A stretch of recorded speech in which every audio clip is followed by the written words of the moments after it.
Good morning. It's just before 5 o'clock in the morning, and we're on our way to Gloucester, Massachusetts to meet up with Captain Gary Cannell, captain of the Tuna Hunter. Now, don't let the name fool you. Though he is a world-famous big fish guide, he is also aligned with some of the most influential research teams that are around tagging and doing vital research for the conservation of bluefin tuna. Today, we're on his boat to catch and to tag some of these giant bluefin.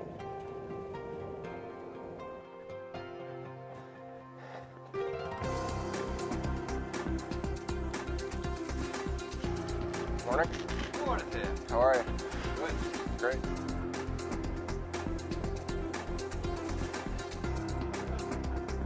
Where they kind of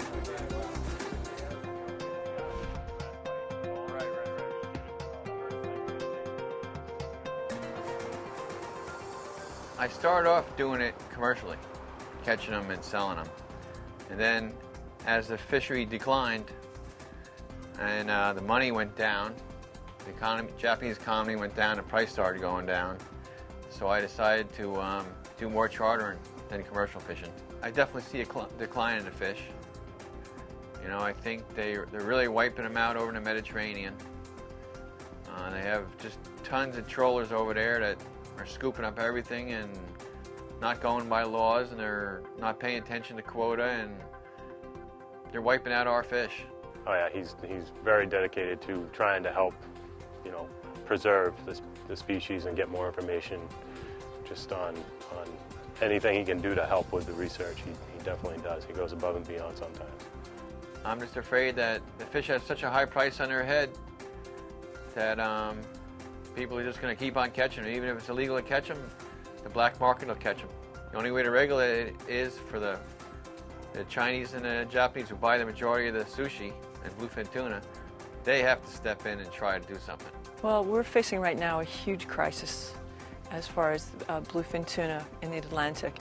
And that is that we're seeing the disappearance of coastal fisheries on both sides of the ocean.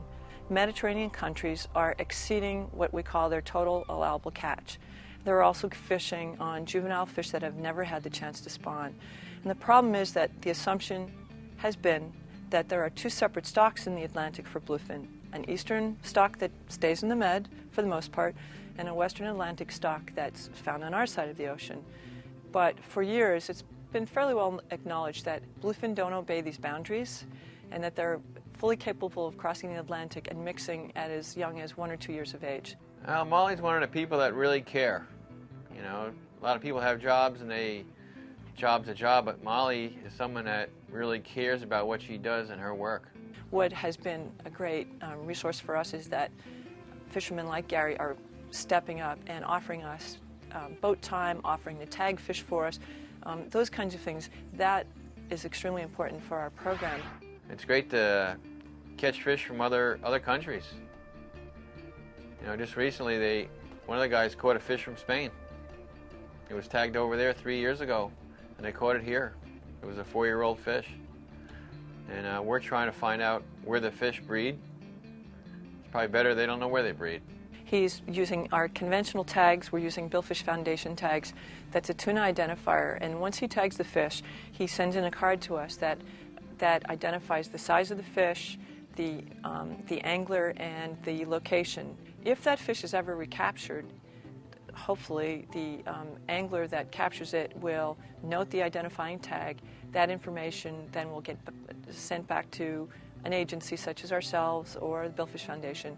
And what we learn is how quickly that fish has grown, so in other words its growth rate, where it went, and just a lot of basic information. And if that fish is sampled on the other side, if we get the tissue back, we might even be able to identify where that fish was spawned. This is called an X tag, and what it is a miniature pop-up satellite archival tag.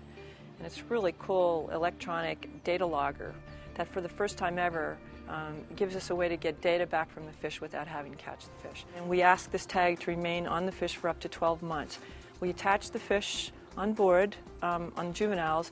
This is attached or anchored right at the base of the second dorsal fin, so it's basically meant to swim out and float behind the fish so it doesn't interfere with the fin. So on the day that it's due, the nose cone pulls apart, this remains in the fish, and the pop-up tag detaches from the tether pops up to the surface, and then there's a radio transmitter, much like an EPIRB, that then starts transmitting the data that's been logged by the data logger to a receiver on board an orbiting satellite.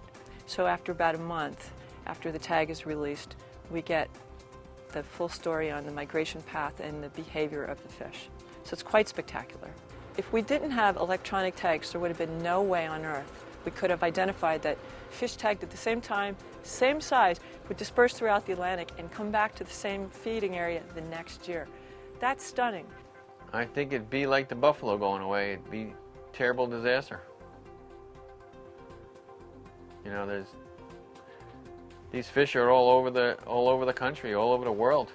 You know, like Africa, they're highly migratory. It'd just be a terrible thing to let them go extinct. And there was so many people after them. All the countries are after them. It's a really tough battle. It takes hundreds of thousands of dollars to maintain this kind of research. So we're hoping that the powers that be will step in and help us maintain the continuity of the tuna research program. I certainly think there's plenty of chance to save the fishery, but mainly people have to smarten up, and people need more knowledge, and people have to know, the right people have to know what's going on. Right now it's awful political, and right now everybody's trying to make a buck.